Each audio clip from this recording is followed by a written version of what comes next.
রাজস্থান রয়্যালসের বিরুদ্ধে হারের পর রবিবার ইডেনে কেকেআরের সামনে আরসিবি। প্রথম পর্বের ম্যাচে ডুপ্লেসি কোহলিদের ঘরের মাঠে গিয়ে সহজ জয় পেয়েছিল নাইটরা।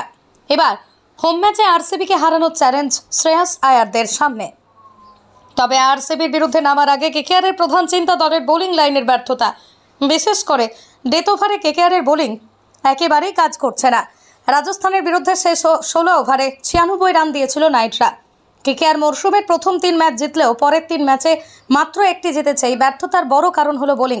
মিচেল স্টার্কের ইকোনমি রেট 10.55, আন্দ্রে রাসেলেরও ইকোনমি 10-এর বেশি। বরুণ চক্রবর্তী, হর্ষিত রানা, বৈভব অরোরা সকলের ইকোনমি 10-এর ঘরে। একমাত্র কেকেআর বোলিং লাইনে উজ্জ্বল সুনীল নারিন ব্যাট হাতে যেমন কামাল দেখাচ্ছেন, বোলিংয়ে নিজের জায়গা ধরে রেখেছেন তিনি। ক্যারিবিয়ান মিস্ট্রি স্পিনার 6 ম্যাচে নিয়েছেন 7 উইকেট, তাঁর ইকোনমি রেট 6.88। এই পরিস্থিতিতে দলের ডেথ ওভারে খারাপ বোলিংয়ের রোগ সরাতে উঠে পড়ে লেগেছেন কোচ চন্দ্রকান্ত পণ্ডিত, mentor Gautam Gambhir, bowling coach Bharat অরুণ। কারণ এই রোগ না সারলে আরসিবি লিগ টেবিলের শেষে রয়েছে ঠিকই, কিন্তু পচার শামুকে পা কাটতে পারে কেকেআরের।